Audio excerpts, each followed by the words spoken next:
Assalamualaikum warahmatullahi wabarakatuh. Bismillah walhamdulillah wassalatu wassalamu ala sayyidina Muhammad ibni Abdillah wa alihi wa sahbihi wa man walah, la hawla wa la quwata illa billah. Amma ba'du, ma'asyar muslimin rahimakumullah, jamaah majelis Az-Zidyani yang dirahmati Allah Subhanahu wa taala. Puji syukur kita kehadirat Allah yang mana dengan rahmat hidayah serta taufiknya kita masih digerakkan hati kita untuk berkumpul di masjid ini. Mudah-mudahan Allah selalu memberikan keberkahan kepada kita semua. Salawat serta salam selalu kita haturkan kepada junjungan kita Nabi Muhammad sallallahu alaihi wasallam, dengan harapan agar kita semua, keluarga kita dan semua yang kita cintai bisa berkumpul kembali di yaumil mahsyar di bawah naungan syafaatnya baginda Nabi besar Muhammad sallallahu alaihi wasallam. Amin ya rabbal alamin. Seperti biasa, sebelum kita mulai kita membaca surat Al-Fatihah, kita khususkan untuk pengkarya kitab si Abu Hamid Muhammad bin Ahmad Al-Ghazali, man syaraha fi hazat kitab si Muhammad Ihsan ibn Muhammad Dahlan wa sahibu hazat makam Zaid bin Muhammad Amin Muhammad Ali wa Muhammad Ali bin Abdul Samad wa usulihim wa furuhim zawalku kalimat jemain Allah yakbirulahum wa yarhamuhum wa yali darajatim fil jannah yana ida alina min barakati wa asrar wa anwari mulumi wa nafatim fi din wa dunya wal akhirah. Syukurila lahumul fatihah. A'udhu billahi minasyaitan ar-Rahman Siratul Jamaah sekarang kita lanjutin pengajian di 2 minggu yang lalu. Minggu kemarin kita libur karena memang lagi kurang sehat, dan minggu ini tetap lagi keadaan hujan-hujan rintik-rintik ya. Enak buat tidur sebenarnya ya, pahalanya insya Allah luar biasa saat kita paksain juga buat ngaji ya. Enak banget punya bini tuh gitu-gitu ya. Yang baru kawin esarnya nggak ada, esar nggak ada, ada kan, emang dia kayaknya kurang itu begini. Ya, halaman 144 masih di tangga ke berapa ya? Tangga ketiga masih, keempat, tangga keempat berupa rintangan-rintangan dalam ibadah kepada Allah Subhanahu wa taala, sampai 144 di atas bait kedua. Fa'in kulta fama haqiqatus sabri wa hukmuhu, itu ya masih ngomongin sabar. Jadi bab tangga keempat ini rintangan-rintangan itu yang dibahas, masalah justru sabar itu yang dari kemarin dibahas saja ya. Ini masih dalam konsep memahami sabar. A'udzubillahi samil alim minasyaitonir rajim. Bismillahirrahmanirrahim. Qala al-Imam al-Mu'allif rahimahullah wa nafa'ana bi barakati ulumih fid dharain amin. Fa in qulta fa ma haqiqatu sabri wa hukmuhu. Jikalau kamu nanya, ini kata Imam Ghazali, beliau yang nanya, beliau yang jawab ntar. Gitu. Seandainya kalian nanya gini, kamu mengatakan apa sih hakikatnya sabar dan apa hukumnya sabar? Begitu. Fa'lam, kata beliau, ketahuilah annal labzata sabri min tariqil lughatil habsu.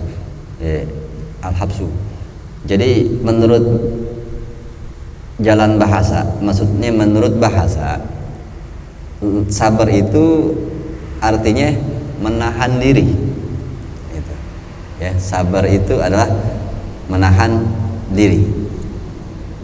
Atau apa namanya di dalamnya mana itu?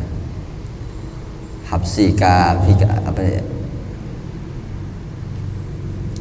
Ya, kaf merasa cukup, maksudnya mencukupkan diri dalam dayikin, dalam keterpurukan, kerendahan, bisa menahan diri. Tapi menahan diri ini jadi luas nanti, menahan diri dalam urusan apa itu namanya sabar semua. Tapi ya, jadi intinya yang dikatakan sabar menurut bahasa adalah menahan diri dari apa? Dari hal-hal yang tidak dibenarkan dalam urusan agama. Qala Allah Ta'ala, Allah berfirman, wasbir nafsaka ma'al ladzina yad'una rabbahum bil ghadati wa ashi yuridu wajhahu wa la ta'ainaka anhum turidu zinatal hayatid dunya. Itu surat Al-Kahfi ya. Yang sering baca Al-Kahfi pasti ingat ya, maksudnya pernah dengar gitu ya. 28 Al-Kahfi ayat 28, di mana Allah berfirman wasbir nafsaka, sabarkan dirimu tahan dirimu. Itu artinya. Di sini dikatakan wasbir nafsaka, yang diartikan jatuhnya tahanlah dirimu, menahan diri wahai Muhammad, ma'alladzina, bersama orang-orang yang menyeru Tuhan mereka. Ya, saat itu memang kisahnya di mana awal-awal Islam, di mana banyak yang masuk Islam tuh orang-orang yang menengah ke bawah gitu. Nabi ngelihat yang bangsawan-bangsawan tuh belum ada yang masuk gitu. Ya kita begini dan yang Islam ya, kayaknya kesannya agama begini, tapi nah itu makanya terusan aja gitu. Jangan apa namanya, palingkan mukamu pada orang-orang yang menyenangkan hidupan zinatul hayatid dunia dengan kemegahan-kemegahannya, yang selalu lalai hatinya daripada mengingat Allah, yaitu yang selalu mengikuti hawa nafsu mereka urusan dunia gitu. Jadi saat itu masih apa namanya, Nabi disuruh sabar untuk melihat kemegahan-kemegahan dan kesenangan kekayaan musuh-musuh Islam gitu. Ya, nahan diri gitu. Jangan mempercepat meminta azab buat mereka, tahan diri gitu. Ya, sabar aja, berjalan dengan ketauhidan. Ya, dikatakan di sini ayat ihbis ya Muhammad, tahan dirimu ma'alladzina yad'una, bersama orang-orang ya'buduna rabbahum, yang menyembah Tuhan mereka.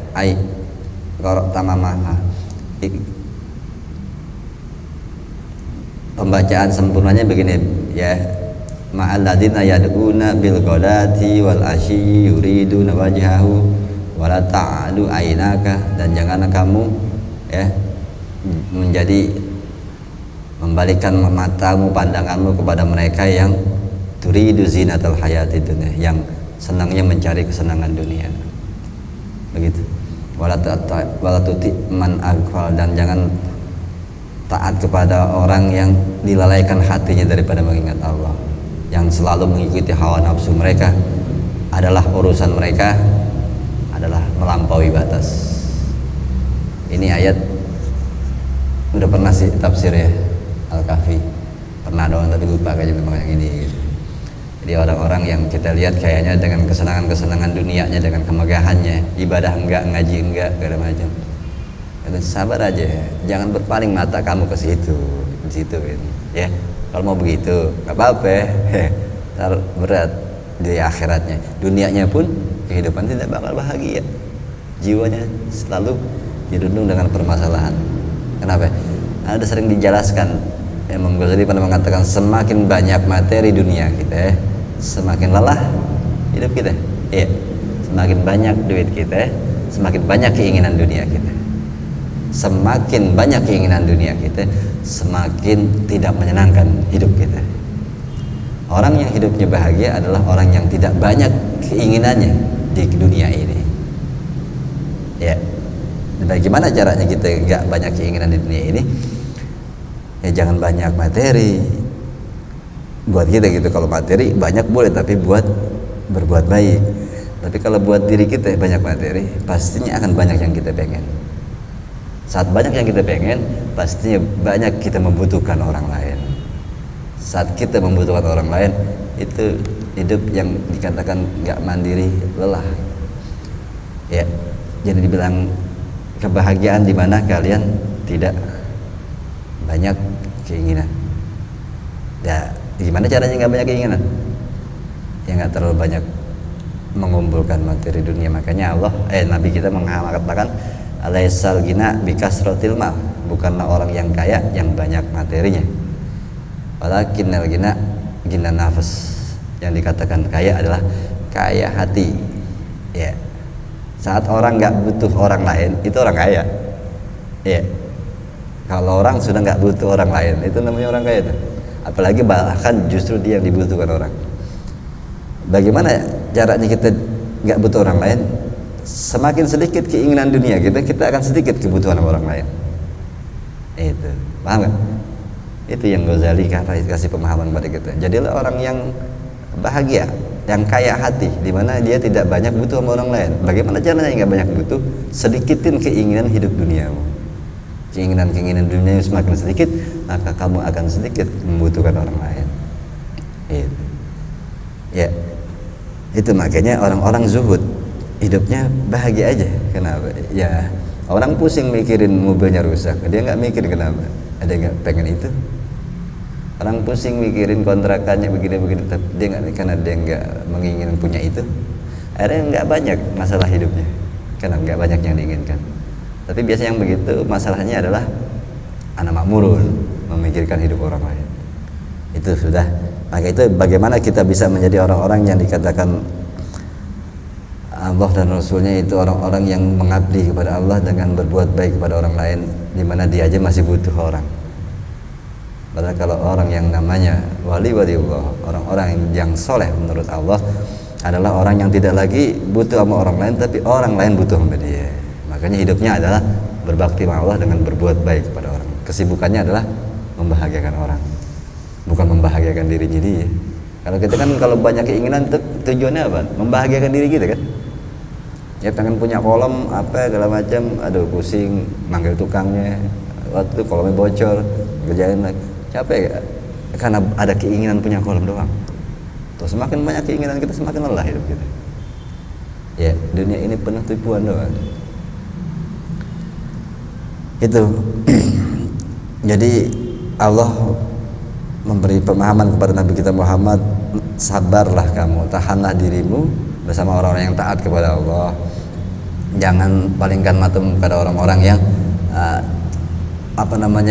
zinatul hayat turidu zinatul hayat, yang menginginkan perhiasan dunia, yang hatinya lalai daripada mengingat Allah, yang selalu mengikuti hawa nafsu mereka. Biarin aja mereka gitu. Kadang kan memang ada sebuah kisah di mana seorang nabi di zaman Bani Israel kan pernah mengatakan itu kan, bahwa ya Allah, kenapa kita yang taat kepadamu tidak banyak kebahagiaan dunianya, gitu, diuji terus. Tapi mereka yang tidak taat kepadamu, kenapa mereka kamu beri kesenangan dunianya? Nah, itu Nabi itu dijawab sama Allah, apakah kamu tidak ridho dunia untuk mereka, akhirat untukmu? Begitu. Jadi di sini memang maksudnya kan kadang ada di antara kita mungkin ada berpikir gini, kita udah ngaji, sholat, ibadah, berusaha perbaiki akhlak, tapi hidup kita kayaknya biasa aja, atau mungkin di bawah garis senang gitu. Ada orang yang sembahyang enggak, ngaji enggak, kayaknya hidup enak aja kayak aja. Itu pilihan. Mau yang seperti itu sudah pasti sih apaan? Karena ada suatu ayatnya Allah berfirman di Ibrahim ayat 7 kalau nggak salah. Ya, apa namanya deh? La in syakatum la azidannakum wa la in kafartum inna adzabi. Orang-orang yang namanya diberi kesenangan dunia tetapi dia tidak taat kepada Allah dengan sholat, ibadah, berakhlak, ngaji, dia tidak lakukan tapi diberi kesenangan dunia, ya itu harusnya dia bersyukur. Bersyukurnya dengan ibadah. Tapi kalau dia nggak ibadah, pasti inna adzabi la syadid, azabku la syadid, pakai lam taukid, sangat pedih. Dan ulama menafsirkan ayat itu pedih dunia akhirat, azabnya di dunia dan akhirat. Lalu dunia itunya apa? Kata para ulama tafsir mengatakan azab di dunianya itu ketidaktenangan jiwa. Dan Nabi pernah mengatakan, orang-orang yang mempermainkan agama dan menjadikan agama sebagai alat mencari dunia, maka Allah akan memberi siksa yang berat untuknya. Apa ya Rasul? Ketidaktenangan jiwa. Ternyata menurut Nabi kita, ketidaktenangan jiwa adalah siksa yang paling berat di atas bumi. Enak emang gak enak hidup nggak tenang. Itu. Jadi orang-orang yang tidak bersyukur dan kebahagiaan yang Allah kasih di atas dunia dengan taat kepada Allah, mereka akan diberi azab, yaitu di dunia ketidaktenangan jiwa, di akhirat yang gak usah ditanya. Kalau akhirat ya banyak variasi siksaan gitu. Ya, jadi kalau di dunianya itu ketidaktenangan jiwa. Dan kebalikannya, kebahagiaan dunia yang paling bahagia adalah ketenangan jiwa. Begitu aja tinggal. Ya, saat Nabi mengatakan siksa yang berat akan Allah berikan kepada mereka, apa itu Rasul? Ketidaktenangan jiwa. Ternyata menurut Nabi, siksa yang berat di atas bumi adalah ketidaktenangan jiwa. Akhirnya kita bisa balikin, kebahagiaan dunia apa? Lawannya dong, yaitu ketenangan jiwa. Itulah yang dibilang kebahagiaan dunia. Bukan dunia kita milik kita semua materinya, bukan kita jadi raja, bukan duit kita nggak putus-putus, ya. Tetapi yang dibilang bahagia di dunia adalah ketenangan jiwa, ya. Kalau kita banyak materi pun, kalau masalah kita banyak, makan aja tuh nggak enak, ya. Ini yang dibilang ketenangan jiwa yang harus kita cari, bahagiaan batin, hidup tenang, hidup nggak punya masalah, ya. Kenapa ya nggak punya masalah? Karena masalah mulai bangkit dari emosi, amarah itu dibangkitkan oleh masalah-masalah dunia, kedengkian, kebencian, permusuhan. Akhirnya dari situlah kenapa orang bisa nggak ada masalah di atas bumi, karena semua orang di atas bumi ini dilihat tidak ada masalah, karena dia tidak ada kedengkian, tidak ada kebencian, tidak ada permusuhan, makanya jiwanya tenang aja. Makanya kesannya dia nggak punya masalah, karena emang dia nggak nyari musuh, ya. Dengan punya kedengkian, kebencian, permusuhan, pertikaian, itu yang membuat jiwa kita jadi nggak tenang. Gitu. Kenapa bisa begitu? Kecintaan kita kepada dunia, ya. Salah satunya aja, kenapa kita bisa punya kebencian kepada seseorang saat dia menghina kita, ya. Kita misalnya kita dikatakan orang yang kurang ganteng, padahal nggak jelek ngomongnya, kurang ganteng loh, jarang ya orang ngatain gitu ya, dasar lo kurang ganteng, gitu. Nggak ada. Atau mungkin kita dasar lo orang miskin, kita ngerasa sakit hati, ya, dengan ucapan itu. Kenapa kita sakit hati? Dengan sakit hati itulah kita akhirnya mendengki dan membenci dia. Kenapa kita membenci, mendengki dia? Karena kita sakit hati. Kenapa itu kita sakit hati? Karena kita dihina miskin. Kenapa kita dihina miskin ngerasa sakit hati? Karena kita pengen dimuliain di atas bumi, bukan di atas mata Allah. Jadi semua yang terjadi ada kemusuhan, permusuhan, karena kita itu masih sangat mencintai urusan-urusan dunia. Padahal kaya apapun orang belum tentu mulia di sisi Allah. Sehina-hina apapun orang belum tentu hina di sisi Allah. Jadi ngapain mikirin orang mengatakan itu? Yang penting Allah mengatakan kita baik. Nggak peduli orang mau ngomong apa. Kalau kita nggak peduli dan nggak ngerasa sakit omongan orang itu, nggak akan ada kebencian. Karena tidak akan ada kebencian, nggak akan ada permusuhan itu. Jadi awalnya adalah saat kita merasa urusan-urusan dunia itu penting di hati kita, di hati, ya. Itu yang membuat kita jadi ada permusuhan, ya. Kenapa jadi berantem saudara? Karena rebutan warisan. Kenapa rebutan warisan? Karena harta tanah di dunia ini sangat penting buat hidupnya. Itu gara-gara kecintaan kepada urusan dunia, akhirnya timbullah kebencian, permusuhan. Itu. Jadi kenapa orang yang dikatakan para wali Allah tidaklah hidupnya resah, penuh dengan ketenangan? Karena dia tidak ada permusuhan. Kenapa mereka tidak ada permusuhan? Karena mereka tidak pernah mencintai dunia. Gitu. Jadi ada orang tanahnya, saudara mau ngambil tanahnya, kata dia ambil aja, udah dah. Gitu. Gak ada dunia. Jika nggak ada permusuhan, paling malah didoain, ya Allah beri dia pemahaman hidup biar dia nggak berat dunia akhiratnya. Malah didoain. Banyak ada orang yang pernah diceritain juga kan, ada seorang guru saya tuh, dia dibohongin orang beli kitab, ya udah pernah dengar ya, tukang lemari gitu, tukang lemari dibilang modalnya mau beli kayak gini, udah sini dulu duitnya 5 juta, diambil kan, itu buat bikin lemari 5 juta, orangnya nggak balik-balik, lemarinya kagak, orangnya kagak tahu mana, ya itu kayak bilangnya apa, kasihan ya itu orang, tuh bayangin orang yang sudah tidak cinta dunia, dibohongin, ditipu, duitnya dibawa kabur, yang bawa kabur dikasihanin, nggak ada kebencian di dirinya. Kenapa? Urusan dunia. Saat kita mencintai urusan dunia, pastinya kita akan benci sama orang yang bawa kabur duit kita. Karena beliau tidak ada kecintaannya kepada dunia, malah dikasihanin yang bawa duit. Kenapa? Kasihan dia sudah jadi maling, yang dibohongin kiai, double beratnya dunia akhirat. Itu udah ke situ mikirnya. Bayangin ya, saya bilang nggak, kasihan kenapa kayak, ya dia bohongin aneh, begitu ngomongnya. Maksudnya apa? Iya, dia udah bohong orang aja udah berat, yang dibohongin kiai.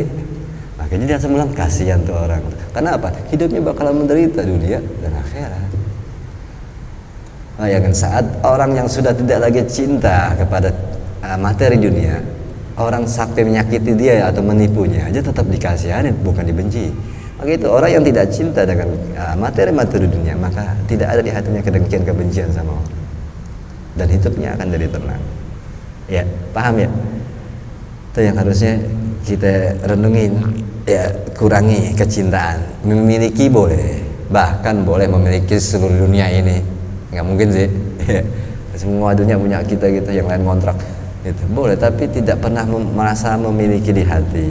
Di tangan boleh kita menikmati dunia. Islam tidak mengajarkan kita menjadi orang yang miskin, yang terbelakang atau hitam harus besar, tapi gimana caranya Islam memimpin dunia ini tapi tidak ada keinginan di hati memilikinya. Ini semua punya Allah.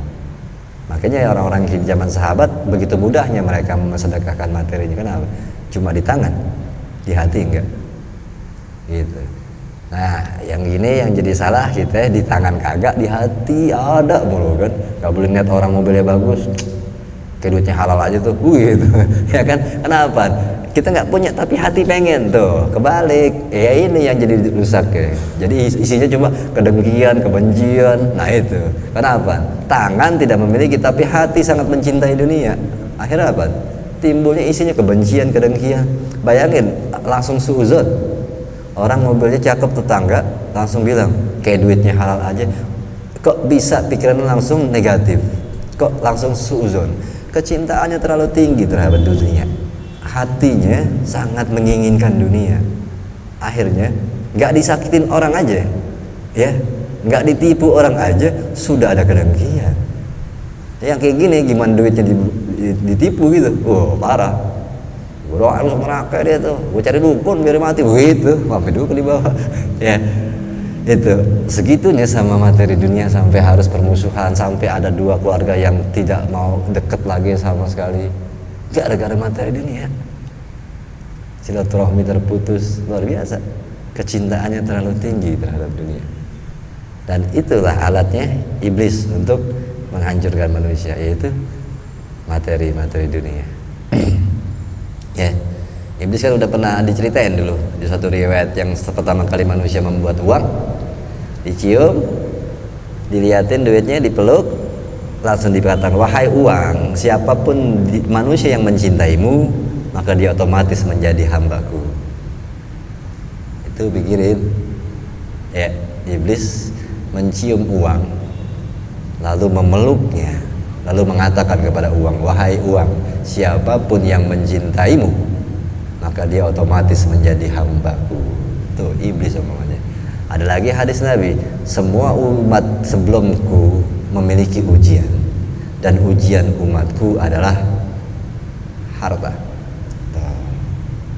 Ya, semua umat sebelumku memiliki ujian, dan ujian umatku adalah almal. Almal itu harta, duit lah ya. Itu insyaallah batemani. Ya itu bahasa Inggris ya katanya begitu ya. Itu kita kembali ke dalam kitab Sirajut Thalibin.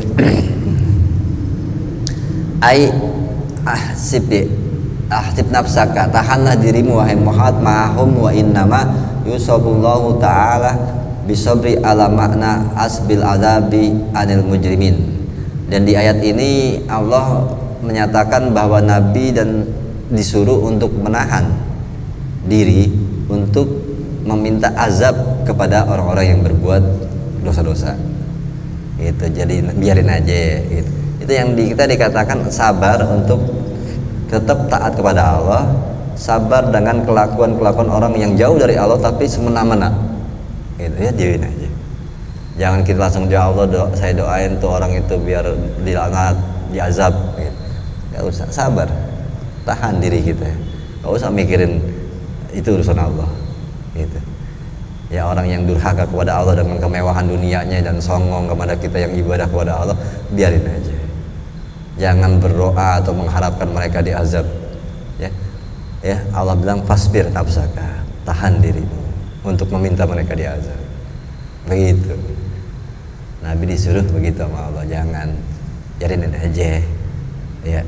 Fala yu'ajiluhu bih, jangan kamu minta, jangan dipercepat antus mereka gitu ya, biarin aja. Makanya ada di Al-Kahfi juga, Allah tangguhin di umat Muhammad, Allah tangguhin memang sampai hari kiamat. Itu umat Muhammad nih, zaman umat Nabi Muhammad, dosa-dosa orang-orang yang pendosa, pendurhaka agama ini Allah tangguhin siksanya sampai hari kiamat. Itu ya, jadi ini udah konsekuensi keberuntungan umat Nabi Muhammad. Maksudnya mereka bisa tobat sebelum mati ya. Kalau zaman Nabi sebelumnya kan berbuat durhaka nggak benar langsung deder, mati, kena geledek, dibalikin buminya, begitu langsung. Di umat Muhammad ternyata ditangguhkan. Nah, kadang-kadang kita harus sabarin lihat orang yang durhaka, yang nyeleneh agama, tapi kok kita pikir kok Allah nggak kasih gitu deh, ngomong geledek kayak gitu deh langsung mati. Enggak. Itu sabar, sabar, tahan dirimu. Allah emang nahan, Allah emang tangguhkan untuk itu sampai hari kiamat. Gitu. Ya. Nah, ini yang namanya umat Nabi Muhammad di akhir zaman ini sangat diuji kesabarannya untuk tetap taat kepada Allah. Ya, konsisten.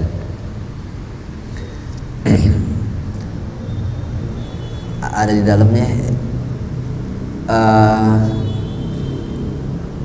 wasabru dorbani, sabar itu terbagi dua. Di sini dikatakan oleh dalam sarahnya, sabar badani, ya, sabar badani, sabar badan. Ada lagi ntar sabar hati, ya, beda. Sabar badan, sabar hati. Ya, sabar badan apaan? Ya, di sini dikatakan wadzalika katahammulis masyaki bil badan. Itu contohnya seperti menanggung beban derita di badan. Ya, wasibati alaiha, dan teguhnya diri kita atas sesuatu yang sakit, ala qadrati kuwatil badan, kemampuan badan kita. Jatuhnya apa? Menanggung derita di badan, yaitu sakit kaki, ya, bengkak, kayak Roni itu yang kakinya patah gitu. Itu dibilang dia lagi diajarin menahan diri untuk sabar terhadap musibah ataupun penderitaan yang ada di badan. Ini yang dibilang sabar terhadap badan. Sabar ada dua, sabar badan dan sabar hati. Nah, itu sabar badan, rasain sakit. Gak ada orang kan yang ya masalahnya ada yang dua-duanya. Nah, ini yang dibilang ujian. Ada orang misalnya kakinya patah kayak Roni gitu, atau mungkin sakit apalah gitu, itu kan tahan sabar aja dengan sakitnya. Terus nahan juga gimana mikirin ongkosnya, duit kagak ada gitu. Ini kena ya, sabar dua kali loh, sabar fisik juga, sabar hati juga begitu. Ya, ini yang sabar badan begitu. Bahwa imma bil fi'li kata'atil a'mal, dan juga seperti sabar di mana kita melakukan amal-amal kebaikan, taat kepada Allah, itu butuh kesabaran kan. Ya, amal isaqah, ya, amal-amal yang sulit. Amal yang sulit apaan? Ya, tarawih aja sulit ya. Itu sulit maksudnya apaan? Bisa kita ikhlas 20 rakaat tuh jarang yang sulit ya kan. Berapa lagi sih? Apa sih gitu sih? Lagi gitu, Rio gitu ya. Dua lagi gitu. Ya kan? Itu nggak sabar gitu ya, menjalankan beratnya salat tarawih, maksudnya karena lama kan, capek gitu. Sama itu kan tahajud. Sabar untuk berat apa aja dah. Ya berat ya Bang, bangunnya berat ya. Mendingan bangun sama bini kan gitu. Kalau bangun tahajud lain lah ceritanya gitu. Ya, itu butuh kesabaran untuk ketaatan kepada Allah, melakukan ketaatan kepada Allah. Ini masih fisik loh, sabar terhadap badan. Ya, menderita penyakit, sabar badan nih, sabar badan. Terus sholat, ya, maksain bayang untuk bangun tahajud atau subuh, itu masih sabar badan. Ya, belum ada sabar yang kedua yang lebih tinggi, sabar hati. Ya, kalau badan, makanya kita nih masalah kalau sabar badan kita kayak kejagung, gimana sabar hati ya gitu. Nah, kadang-kadang kan datangnya berbarengan gitu. Ya, yaitu seperti juga imma iminal ibadat, seperti sholat, ibadah sholat, antosoliyah hatta taroma rijalahu, sholat sampai kaki kita bengkak. Enggak sih, 2 rakaat aja udah bete ya. tarawih 20 rakaat gitu. Kalau di sini dibilang sanggup gak kalian menahan kesabaran badan di mana selain sholat sampai kaki bengkak? Enggak kayaknya. Semutan maksudnya kali ya. Semutan kayaknya juga enggak gitu. Ya diri ya, enggak dah. Enggak coba-coba deh. Ya, tarawih aja kayaknya udah ngeluhnya banyak.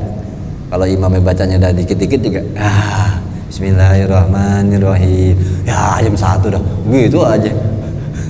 Ya gimana kita bisa jadi orang soleh baru sembahyang aja sabar badan kita belum nggak sanggup gitu ya. Ini yang apalagi kalau itu ikut bayang tahajud di Istiqlal tuh kadang-kadang 1 juz jam 1 gitu, jam 2an bayang diri aja gitu itu ya. Rio tuh doyan dulu ya. Habis itu pulang sahur. Bener banget kita dulu ya. Ada soleh dulu gitu ya. Karena kurang-kurang soleh udah. Ya, itu kuat. Nah, karena itu ada keinginan kita yang pengen berangkat ke sana berarti emang pengen. Coba sendirian di rumah. Bangun juga udah males. Itu. Ya. Makanya kalau mau enak kuat ibadah banyak ya udah Masjidil Haram. Enak di sana. Nikmat aja rasanya. Cuma kesononya repot, pakai motor nggak nyampe soalnya. Enak kalau di Haram tuh ibadah imam mau gimana lamanya kayaknya nggak berasa, enak aja, nikmat. Memang itu ada keberkahannya luar biasa tempat kali. Tapi kalau kita mau ibadah kuat, badan kita sabar ngadepinnya, ya udah sering-sering sembahyang di sana aja.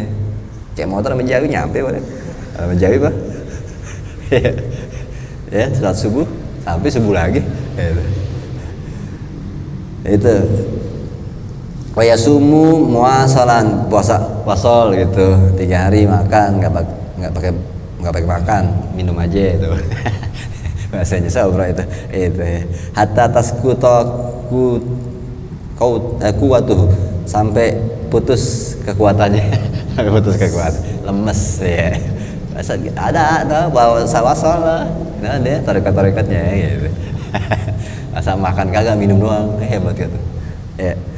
Itu namanya ibadah-ibadah badan, butuh kesabaran, tetap sabar untuk menanggung beratnya dari sisi badan. Min ghairiha kal masyi, seperti jalan banyak nih maksudnya jalan jauh, maksudnya ziarah kali ya. Warabil hajari sakit, dan juga maksudnya sabar terhadap fisik tuh kayak ngangkat batu yang besar. Itu kan kita butuh kesabaran fisik kita, kuat nahan gitu. Ya, lagi angkat batu taruh atas kepala terus dikritikin, sabar gitu. Itu sabar badan namanya. Ya. Ada lagi wa ima bil ihtimali wa huwa an intifa'in fa'ali kasabri ala dawr bil sadid.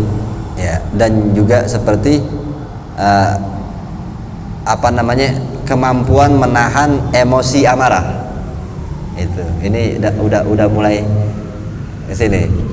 Tapi badannya juga kena. Gimana? Seperti apa? Sabar ala darbi syadid, dipukul kenceng sama orang, nggak ngelawan, diem aja. Fisiknya juga kena untuk sabar, ininya juga disuruh das, berat gak? Kalau kita kan refleks, tabok lagi. udah nggak ada sabar-sabar, udah refleks banget udah. Itu ya. Kalau apalagi yang orang silat nggak boleh, nggak ada lagi orangnya. Itu cepet banget, refleks aja udah. Gitu, nggak bisa nahan sabar lagi. Ente pukul begitu langsung. Ya, ini kena pukul, sabar terhadap pukulan, dan sabar di sini juga nggak kayak emosi. Bayangin, udah mulai deh. Ya, ininya yang kena. Gitu. Bil mikor yang dipukul pakai sesuatu alat pukul. Wal mardil azim, sakit yang berat. Gitu. Kenapa? Sakit yang berat itu biasanya ininya juga kena. Ya. Kalau sakit itu kan paling ya kalau kita kena pusing gitu, emang sakit sabar nahan sakit palanya doang. Cuma kan nggak terlalu beban. Kita minum boing paling hebat juga sakitnya 2 hari. Kalau orang yang udah 15 minggu sampai 2 tahun sakit itu, atau yang dibilang sakit besar, nah udah ini juga diserang kesabaran hatinya, bukan fisik lagi ya. Itu wajirahat, luka yang besar gitu, luka besar ya. luka di hati gimana? Itu berat. Di sininya ada luka pipinya gitu, sininya luka gitu. Ya. Iya, banyak kayak orang yang nggak ada yang luka ditinggal kawin gitu kan, itu lukanya besar sebenarnya. Tapi nggak lihat Bang. Iya.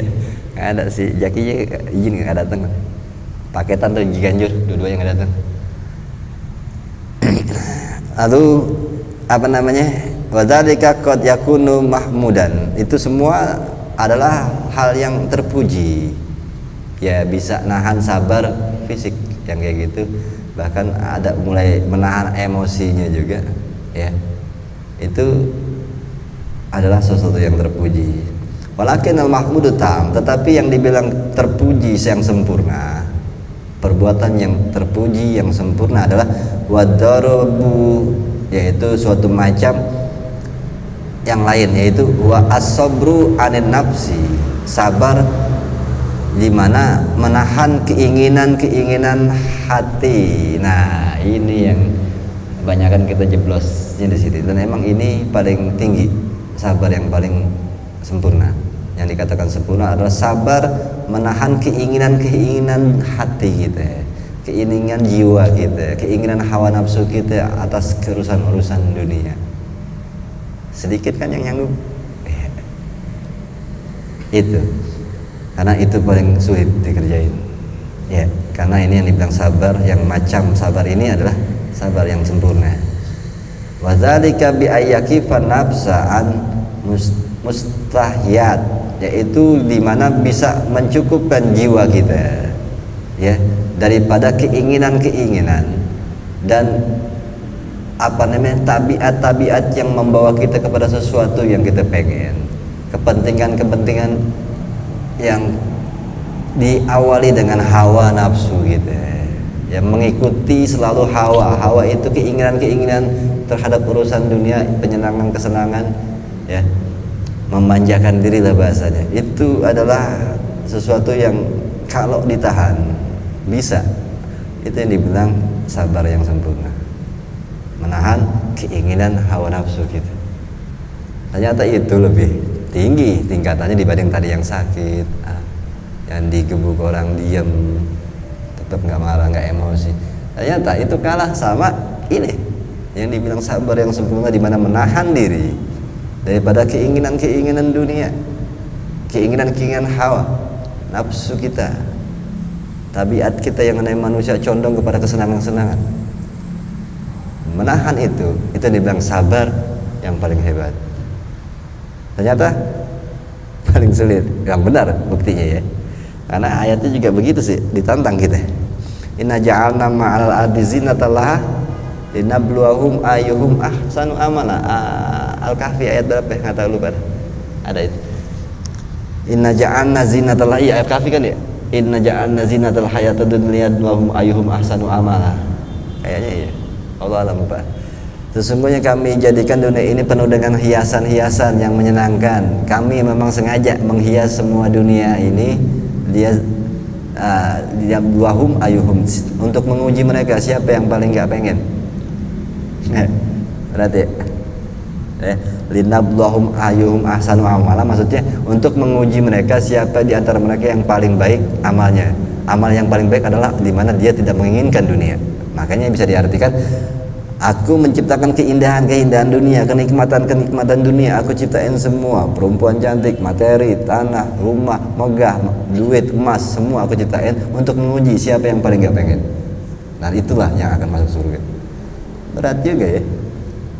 Nah, itu yang Allah lagi uji adalah kesabaran kita. Sabar yang dikatakan di sini sabar yang sempurna, yaitu sabar menahan keinginan-keinginan dunia itu. Padahal memang Allah sodorin itu, kita namanya manusia lagi dites bahwa saya menyediakan tempat yang jauh ribuan kali lipat dengan apa yang saya perlihatkan di dunia ini.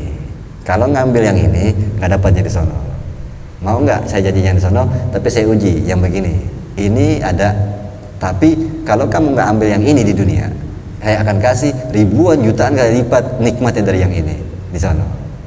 Sebenarnya Allah lagi ngetes kita, ya. Tapi kita ambil. Kata Allah, yang kalian lihat di dunia itu simple, simple ya, contoh gitu. Itu contoh doang. Yang mau dikasih yang di surga, diambil yang itu. Kata Allah ya udah. Padahal itu jauh banget. Ya misalnya contohnya Allah kasih lihat nih perempuan ya, cantiknya begini, badannya begini, ya kan luar biasa, ada di TU kan gitu. Kan macam-macam gitu ya namanya. Tapi itu cuma contoh kata Allah gitu. Ada yang aslinya di surga dan jauh ribuan kali lebih lipat dari apa yang kamu lihat. Jadi yang ini nggak usah, ntar aja di surga gitu. Nggak mau deh. Iya, jangan yang di TU kan gitu. Yang di sana aja di surga. Di surga juga ada TU kan gitu. Itu. Ya, itu yang dibilang menahan dari sesuatu. Makanya Allah bilang kan, Nabi pernah bilang gini, siapa yang minum minuman keras di dunia maka di sana nggak minum. Ya itu maksudnya. Di sini sebenarnya kita lagi dites doang untuk menahan sesuatu iming-iming. Allah kan cuma ngasih contoh ya, dengan perempuan kita bisa jima. Allah mau ngasih tahu begitu rasanya enak gak? Enak ya, paham ya, enak. Aku akan beri kalian ribuan kali lipat kalau di surga nikmatnya. Harusnya kita mikir iya gue menuju sana aja gitu.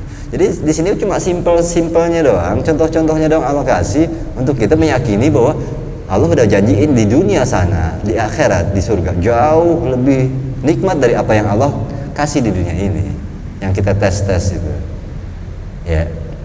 Kita ngelihat gunung yang begitu indah, Allah bilang ribuan kali lipat di surga nanti bentuk gunungnya. Harusnya kita pikir iya berarti ini aja udah cakep banget. Sebenarnya semua contoh buat kita meyakini bahwa di sana memang Allah janjinya yang jauh lebih cakep. Kita minum air enak banget, air dingin kalau lagi panas masak tenggorokan. Allah bilang ini cuma contoh. Ada air yang di sana yang jauh lebih nikmat. Saat kita minum nikmatnya ribuan kali lipat daripada kita minum dari air yang dingin saat panasan. Allah ngasih contoh doang tuh, enak kan begitu? Lagi panas-panas minum air dingin rasanya enak kan? Enak. Nanti kenikmatan itu jutaan kali lipat gue kasih di sana saat minum air kayak begitu. Jadi pahami semua yang di dunia ini dikasih adalah cuma contoh untuk kita meyakini yang di sana. Tetapi banyakan kita lalai, sudah contohnya aja nggak apa-apa. Nah padahal kan gimana TU yang di sini jangan TU yang di sana aja gitu maksudnya. Ya maksudnya jangan terpengaruh dengan contoh ya. Yang aslinya kok jadi gimana ya kita kalau kesannya kan kalau dikatakan bodoh juga gitu. Dikasih contohnya ada, saya contohnya aja. Nah ini baru produk yang mau dikasih yang ini, nggak yang itu diambil gitu. Itu kok jadi tergila-gila sama contohnya ya. Padahal yang aslinya luar biasa yang dijanjikan gitu. Nah, contoh kan udah dipegang sama siapa ya kan contoh ya. Baju kalau dia aja itu contoh kan siapa aja yang pegang ya, yang tebet kayak yang mana ya semua pegang kayak gitu. Pasti yang kalau mau beli kan yang masih di etalase gitu kan ya, itu mah contoh doang. Enggak, saya mau contohnya udah dipegang siapa-siapa aja nggak apa-apa begitu, saya biasa yang begini begitu. Ya itu jadi pemahamannya gimana caranya kita meyakini bahwa semua ini adalah ujian buat kita, bahwa kita cuma disuruh mensyukuri nikmat, bahwa Allah menjanjikan sesuatu yang jauh lebih nikmat apa yang udah dikasih di dunia. Makanya bersyukur dan jangan berlebihan, tahu batasannya ya. Ini yang dibilang semakin sanggup kita menahan diri daripada keinginan dunia, itu yang dibilang sabar, yang Allah katakan innama yuwaffas sabiruna ajrahum bighairi hisab. Sesungguhnya apa-apa yang orang yang bisa sabar dengan tingkatan yang tadi, menahan keinginan dunianya, maka Allah akan beri ganjaran nggak pakai hitung-hitungan. Nah udah kalau nggak pakai hitung-hitungan ya udah lain dah. Kalau udah Allah udah nggak pakai hitung-hitungan. Kita aja kalau udah orang ada yang kita nggak pakai hitung-hitungan enak banget kan gitu ya. Lo mau berapa gitu, serah bapak dah, enggak serah lo dah, lo enak lo mau berapa gitu. Wah enak banget kan digituin kan. Itu yang dipinya Allah begitu sama kita. Kita akan dikasih ganjaran di surga atau apa, sesuatu yang nggak pakai dihitung-hitung, cuma segini dah, pokoknya buat lo semua dah begitu. Kan luar biasa tingkatan sabar itu di sisi Allah. Sampai balasannya tuh urusannya sama Allah. Ya, nggak pakai hitung-hitungan udah kau udah membalas ganjaran orang-orang yang sabar. Maka itu coba untuk sahabat lagi juga kaitannya itu sangatlah luar biasa. Saat kita bisa menahan diri kita daripada keinginan-keinginan itu dikatakan sabar yang sempurna. Saat itu terjadi dalam diri kita, itu dapat suatu ganjaran dari Allah bigor hisab, tanpa hitung-hitung. Kedua, kita akan jauh dari ketidaktenangan jiwa. Karena semakin sedikit keinginan kita, semakin tenang jiwa kita. Itu sebenarnya ya, Allah dan Rasulnya ngajarin kita untuk bahagia, cuma kita pada nggak mau bahagia. Nanti ada pemahamannya, udah banyak ulama, nabi semua udah memberi pemahaman, udah mengarang kitab, tapi masih manusia aja malah lalai terus gitu ya. Dikasih hidup yang buat kita itu bahagia, tenang, tapi kita masih aja dikasih konsepnya. Sampai Imam Ghazali ngasih tahu caranya, tangganya gitu. Saking baiknya beliau ingin membuat kita bahagia, tapi kita belok lagi ya. Ada simpel, dia bilang tahan keinginan-keinginannya, kamu akan bahagia gitu. Bahagia di dunia dan ketenangan jiwa. Di akhirat Allah kasih ganjaran bigori hisab luar biasa, untungnya 2 kali. Cuma kita aja sulit ya memang menahan. Akhirnya sabar tingkatan ini kan menahan keinginan dunia itu memang cukup. Seenggak-enggaknya kurangi sampai pada akhirnya kita cuma melakukan sesuatu, mengambil sesuatu yang kita butuhkan. Itu keinginan sebenarnya nggak bagus, kebutuhan doang yang boleh. Tapi semua keinginan itu kebutuhan, begitu kita ngomongnya sekarang ya. Sudah kalau ngadepin orang sekarang, kanal insanu aksaru sayin jadalah, manusia paling demen berdalih. Itu ada ayatnya. Tapi ini kebutuhan. Ya gimana keinginannya semuanya kebutuhan gitu. Ya, berdalih dengan mengatakan, tapi ini jadi kebutuhan sekarang. Ini jadi kebutuhan. Maka kalau kita mau jujur, kebutuhan kita paling apa sih? Ya, buat pribadi diri ya, buat anak bini lain lagi cerita. Makan, minum, ya, berpakaian. Itu kan kebutuhan kita. Ada yang selebih itu. Makan, minum, berpakaian, sopan lah. Ya. Nah, jangan sempak dipakai di pala kan gitu. Itu namanya tidak berpakaian gitu. Ya ada lagi keinginan selain itu. Keinginan, kebutuhan. Makan, minum secukupnya itu kebutuhan kita. Berpakaian itu kebutuhan kita. Ngerokok aja udah keinginan. Ya, kalau kita mau jujur gitu. Ya. Bahkan sampai sekarang tuh yang namanya HP udah jadi kebutuhan ya, bukan keinginan lagi. Ya. Iya. Jadi makanya situasinya gimana? Keinginan kita jadi kebutuhan sekarang. Banyak keinginan-keinginan yang jadi kebutuhan gitu. Tapi seenggak-enggaknya ada sesuatu yang harus kita kurangi, yang kita jujur tahu gitu diri kita bahwa ini keinginan doang nih. Ya, kayak misalnya apaan? Ya banyak lah kita, apalagi udah kelalaian. Apaan? Main game. Itu bukan lagi keinginan, kelalaian. Jauh daripada keinginan. Ya.